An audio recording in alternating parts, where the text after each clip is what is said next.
I, Pet Goat 2 is a CGI animated short by the Canadian production crew Heliofant. I, Pet Goat 2 is loaded with silent messages and esoteric symbolism. Since 2012, it's been put under a microscope by many truthers and conspiracy theorists, almost unanimously interpreting an evil message from it. However, I'm informing you, I, Pet Goat 2 is revealing to us that the time for full transformation is near.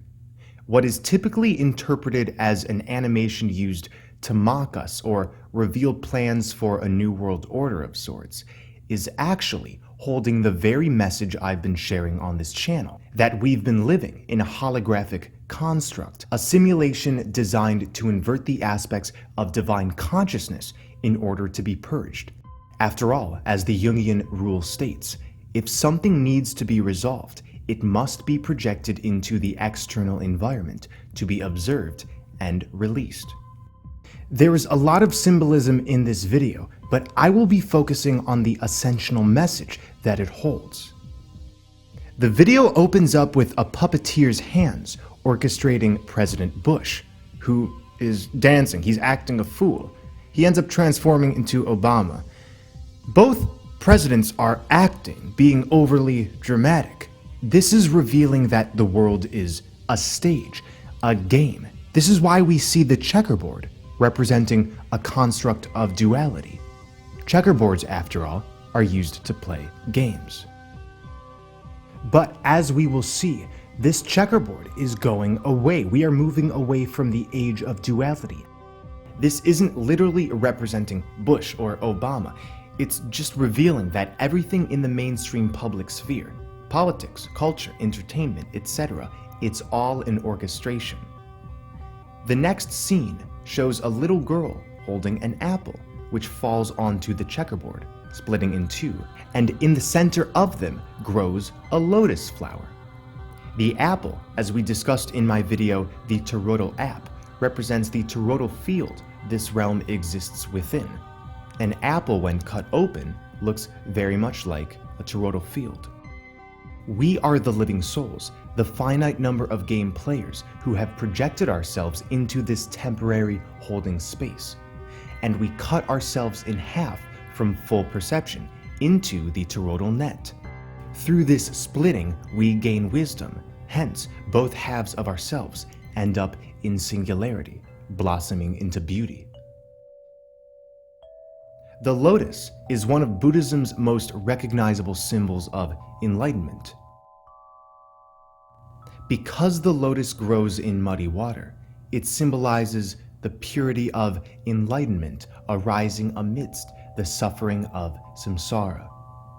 The lotus represents breaking out of birth and death. In Hinduism and Tibetan Buddhism, Shambhala is a mythical kingdom, yet another name for Hyperborea. It is a paradise land of the gods. The kingdom is said to be laid out precisely in the same form as an 8-petaled lotus. Obama looks at the lotus and shows a terrified expression. This has nothing to do with Obama. It's explaining how the soulless beings of the Matrix, what we have termed as non-player characters, are threatened by this awakening. Many of the beings in this overlay, including politicians like Obama, are simply reflections of dualism, playing out as automated external expressions, so when ascension occurs, they shall dissolve. We are shown a robotic snake influencing a child. This is representing the binary fear-based consciousness which has been here. The snake is shown parasiting off of a child. After all, fear cannot sustain itself. This matrix has been based on scarcity. However, a boat with the head of the Egyptian god Anubis is shown carrying Jesus Christ. This is not literally speaking of Jesus the Savior. It's representing Christ consciousness, which is back. This is the true second coming. When Jesus Christ is seen on a cross, this represents the loss of Christ consciousness, entering into an Iron Age. However, after the Iron Age, after the Kali Yuga, is Satya Yuga, what we have termed the golden age of expansion. The Christ's heart is on fire. This is placed exactly where the 0 point of the body's toroidal field is. The center of the toroidal field is the microcosmic expression of the macrocosmic center, meaning the activation of the collective heart space coincides with the release of the aurora borealis from the toroidal compression field. In the Egyptian Book of the Dead, it's recorded that after death, the soul would be met by the god Anubis, who would lead it from its final resting place to the Hall of Truth. The soul goes from the Hall of Truth to paradise, from the Egyptian land of Duat to the paradisal field of reeds. Duat is where we are, being very similar to the word dual. The Duat is the Egyptian equivalent of purgatory. What Dante described as purgatory is where we've been, the center being the earthly paradise, or Hyperborea. For an explanation on Dante's purgatory and how it relates to Ascension, please visit my video, The Purgatorial Dumping Ground. The Hindu goddess Kali is seen dancing around a fire. Kali is the birth and death mother, and allegorically, she destroys the Kali Yuga. Remember earlier this year how there were many forest fires in California? California was on fire. Amidst the Christ consciousness traversing the Duat and Kali's destructive dancing, we observe crumbling buildings, the destruction of the old paradigm to make way for the new. The whole point of this video is to show that the living souls, those who are endlessly intertwined by the heart space, are rising up from an artificial matrix. We see faceless cloned humans wearing standard work clothes, set up in square formations, having to do with a squared binary consciousness. The Christ consciousness rises above it, dissolving all of the beings. This disillusion is occurring from the center out, just like we've been saying. The 0 point of this realm will unlock the emerald energy, causing singularity, allowing us to cross the metaphorical rainbow bridge. The last scene shows the Christ headed towards the sun. The kingdom of inversion, the purgatorial dumping ground, is crumbling, and off into the sun he rides.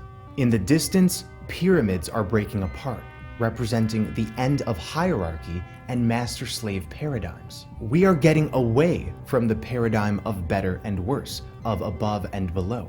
The sun is pulsing, and this reminds many of us of what's been termed as the plasma event, where the sun will emit the final burst of energy which completely transforms this realm. Behind the girl with the apple are 12 beings like the 12 zodiac signs, which orchestrate this overlay like clockwork. The room goes dark, and in the corner, an exit sign is revealed. This is when the apple splits open and the lotus flower grows, because we are exiting this matrix. The girl probably represents Alice from Alice in Wonderland, who represents the goddess Sophia, who broke away from the monad to dive into a wonderland, a reflection of her shadow aspects, as we talked about in the video, The Alice Hologram. A light shines on the abode of an old woman who is locked away in a tower. This represents the release of the goddess of the divine feminine, of Lilith, who is chained. The divine feminine corresponding to the traits of empathy, intuition, compassion, and holistic thinking.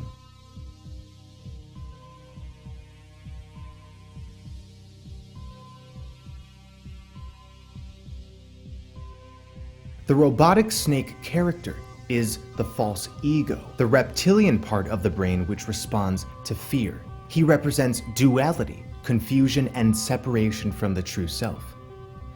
According to the makers of the short, this character, who they named Draco, is the sorcerer, the unseen hand and spirit of madness, seeking ever more control through trickery, lies, poisons, false flag events, wars, and mountains of bureaucratic and legal framework to siphon off the energy of the inhabitants of the earth. He fears the light of day as he fears life itself and operates in the shadows.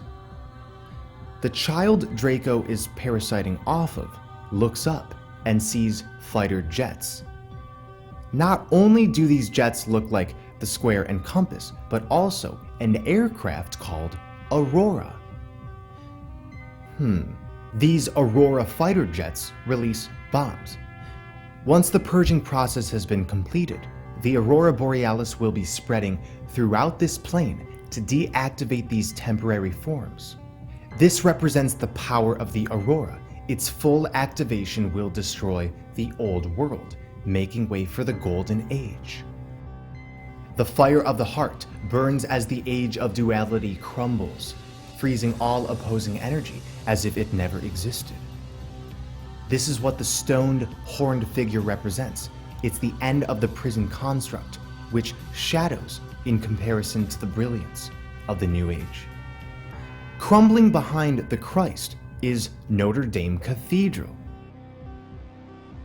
A few months ago, I came out with a video on the Notre Dame fires and how they were an encoded message that the time is near to return back home, back north. This is one of the last overt signs we've been given.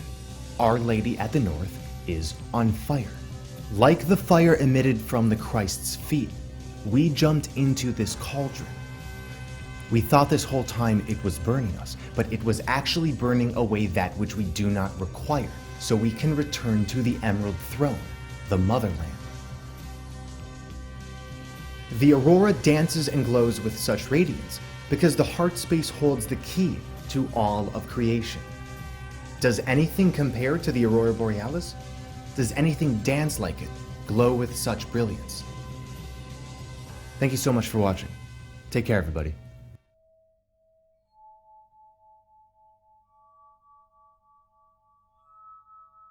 What we're experiencing is a temporary confinement within a holographic overlay designed by ourselves in order to experiment with the possibilities of dualism.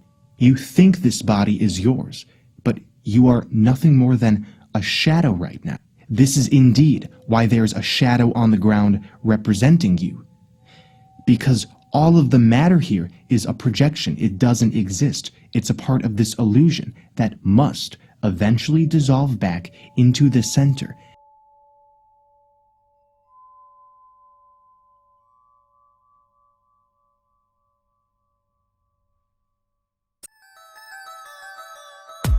We've been waiting for a ghost to show us a new face. This is not functional. Been debating whether or not to end that. 'Cause this is not comfortable anymore. We lost all our flesh at the core. Oh, and now the ghosts are coming back for more. I never wanted to be sticking around. I'm not the kind of guy who stays on the ground. But I was eaten up by disease. I was crazy 'cause you brought me to my knees. Whoa, I wanted the way that you don't anymore. Whoa, whoa, whoa. You're what I was looking for.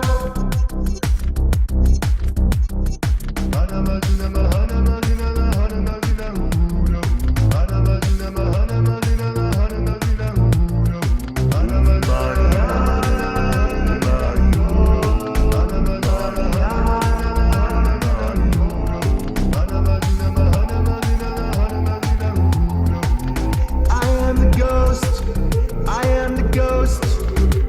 No more mornings for the living, no more mornings for the souls. I am the ghost. I am the ghost. I am the ghost.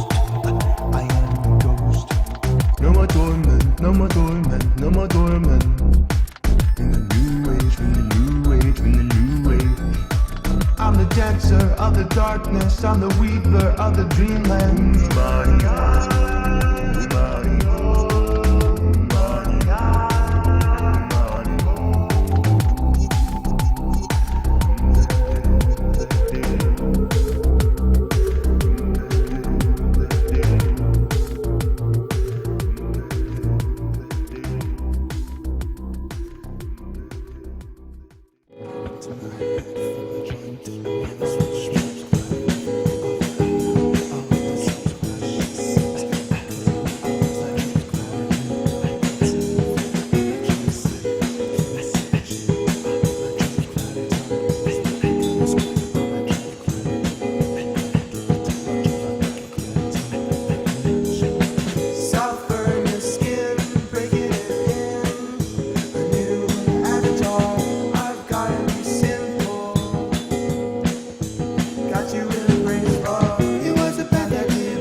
We come here together, we leave together.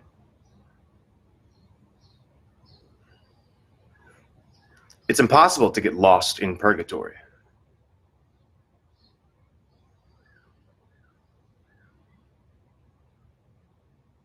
How's that for a great bottom line, huh? I am power. I am truth. I am love, wisdom, expansion. I am the immovable I am. I am the immovable universal spark of creation. I am divinity.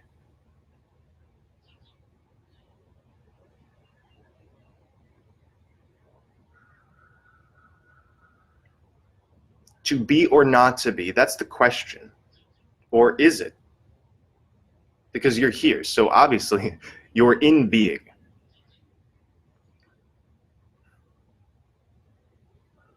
And within an individuated avatar, the I am is supremely useful. I am beauty. I am resilience. I am forgiveness. I am ecstasy, right? I am expansion. I am creativity. I am the trees, leaves. I am the fruits and the roots and the toots of the ever tantalizing truth serum. The tasty nectar of immortality.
Bronze turns into emerald over time.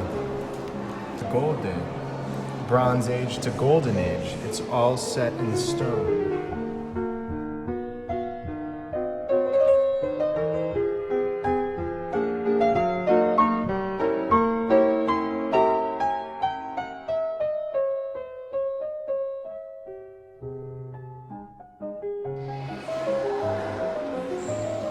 We go into the pits of hell.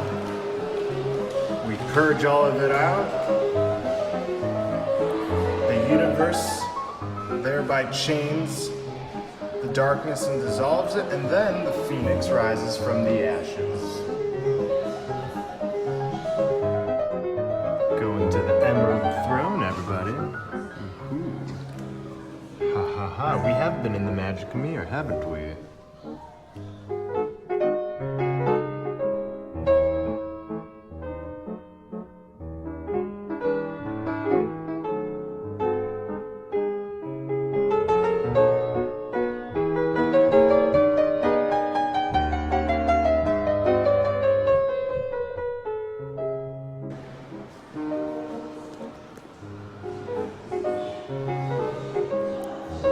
So when we look at these ancient paintings, and they often represent Christ dying, it was a message from our forebears warning that Christ consciousness would be leaving over the next eon as we entered into the Iron Age. And the whole thing about Christ's second coming is just that Christ consciousness will reveal itself again in the coming ages. So these are just warnings, not so much of a real person dying, but as a part of our consciousness leaving us. And it'll be back. It's back. It's coming back. Guess who's back? When everything like anger, anxiety, and fear is brought to the point of nothing, we experience a state of peace and comfort.